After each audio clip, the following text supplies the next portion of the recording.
This is CNN Breaking News. Yes, we are beginning with breaking news. This is Don Lemon tonight, and we do have breaking news. It's out of Chicago. The Chicago Teachers Union voting to accept a deal to reopen the city schools. Let's listen in now to a press conference. The mayor, Lori Lightfoot, is speaking. All the other things that parents have done over this difficult few days to make sure that their voices were heard, I encourage you, keep going. We need you at the table always. Some will ask who won and who lost. No one wins when our students are out of the place where they can learn the best and where they're safest. After being out of school for 4 days in a row, I'm sure many students will be excited to get back into the classroom with their teachers and peers, and their parents and guardians can now breathe a much-deserved sigh of relief. I know that there are hardships that people endured through this process, and we've got to make sure that we are understanding that and doing everything that we can support you to get over these difficult days. This most recent fight, if you want to call it that we have been in is a fight for access to in-person learning. Learning that is far superior to the remote programming our students had to endure for far too long last year. Let me remind you, when we were all remote before, we lost contact with 100,000 children. That's nearly a third of our CPS school population, a third. When we were all remote before, parents and guardians lost their jobs because they were having to monitor their children at home. No parent should be forced to make the choice between earning an income to take care of their family or being home to monitor their kids on remote learning. That's a choice we should never force parents into, absent an emergency that did not manifest itself this time. Think about who our kids are. Over 70% of our kids qualify for free and reduced lunch. That means they come from poor and working class families. Families with adults who sometimes are working multiple jobs to keep the family afloat. Switching completely back to remote learning again without a public health reason to do so would have created and amplified the social, emotional, and economic turmoil that far too many of our families are facing. We can never forget the impact on the lives of our children and their families. They must always be front and center. Every decision has to be made with them at the forefront. There are many people to thank for getting us to this moment. And I want to thank, first and foremost, CPS CEO Pedro Martinez. He and his team have done yeoman's work and been steadfast partners in making sure that we focus on getting our children back to in-person learning. Thanks is also due to CDPH Commissioner Allison Arwady and her team, who have provided the science and the data to make sure that we were making informed decisions that recognize, of course, the surge in Omicron, but didn't abandon the science in the midst of a pandemic and a lot of misinformation that was being spread. So thank you, Dr. Arwady. I'd also like to thank those in our school community, not only for their patience, but for making their voices heard throughout this process. I can't thank the parents enough. Thank you.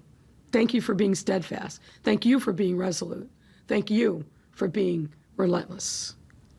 And last but absolutely not least, I want to Chicago thank Mayor Lori Lightfoot holding a press conference. The Chicago Teachers Union voting to accept a deal to reopen the city schools. The children, some 340,000 of them, more than 340,000, have been out of classes since Wednesday of last week. Tomorrow they will be in class. The mayor explaining what's happening there. Also thanking the Chicago Public Health Commissioner, whom we had on last week, Allison Arwady, Dr. Allison Arwady, for her help in this situation. But much to the relief, I'm sure, of a lot of parents and a lot of folks there in Chicago, the schools will be open tomorrow. More than 350,000 students will be back in class, public school students. I want to get now to CNN's Omar Jimenez, who's been covering the story for us in Chicago. So, Omar, the teachers union tonight voting to accept that deal. What else do you know? Details for us if you have them, please.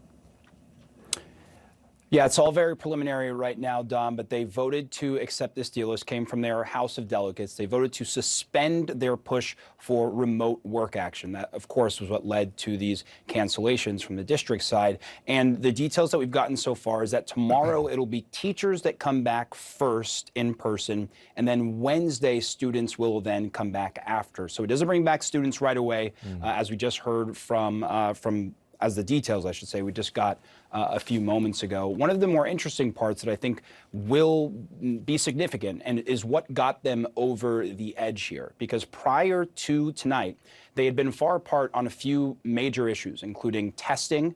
For example, the teachers union wanted universal, what they called opt-out testing, so everyone was being tested no matter what.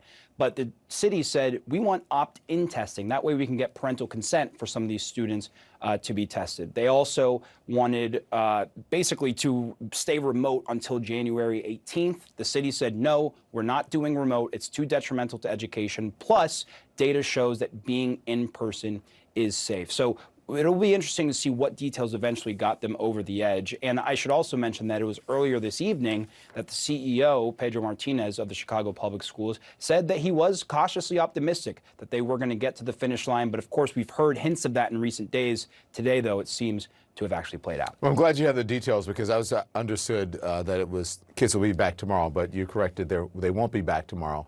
So it'll be 5 days. These negotiations have been going on for days now. Today was the 4th day students were out of the classroom. What has been the holdup? It's going to be 5 days, like a legit week that these kids are out of school. What was the holdup on the negotiations? Well, this all began, or the vote was inspired because the teachers union, bottom line, didn't feel that the school district had provided adequate enough resources to come back to the classroom safely. They felt things were lacking in categories like contact tracing, being able to provide quality masks for people. I mentioned the testing aspect of it before, and because we were seeing record levels of COVID-19 among students, staff, and in the surrounding Chicago community in recent weeks. So that's what sort of began this standoff, if you want to call it that. And again, Chicago Public Schools was who canceled class because they said, you know what, we can't send children to school not knowing if our teachers are actually going to be there. And so they then began to whittle away, and that's why I think it'll be interesting to see these details of what got them over the finish line, because another aspect of the testing that they wanted was they wanted everyone who needed them to have access to at-home tests. And the holdup there was the district said, we don't have enough tests to guarantee that. So it'll be interesting, again, to see if they got more tests from elsewhere, but those details are slowly coming out now in the late hours here on Monday, Don. I had Dr. Allison Arwady on last week, and she said she believed that kids were safer in school health-wise because they may not be distancing at home, that many students have only meals, or most of the food that they get during the day comes from schools. And she believed that kids would be better off in school even with the pandemic. It's been a huge inconvenience for many families. What have you been hearing from the community there? Well, the bottom line, or the question that the school district parents and others were having, is what's worse, going to remote learning and putting a detriment on these kids' educations, or staying remote and keeping an eye on their health potentially? That was sort of the situation that these parents and teachers were facing. Parents that I spoke to throughout this were frustrated, and it wasn't necessarily at one side or another. They were frustrated at both sides for not being able to figure it out and not allowing them an option for consistency when it comes to where they are going to be sending their kids to school every morning. And this was also the second year in a row that we've led to a cancellation or a delay of classes between the union and the Chicago School District because of COVID. And I think parents here just wanted to find out how they were going to continue this education further. So they are definitely relieved, even though it's come at this late hour. The question, though, is once these guidelines and what these winning parameters are when they come out, we'll see if they're actually able to hold up with, as we know, has been a very dynamic and changing pandemic. Yeah.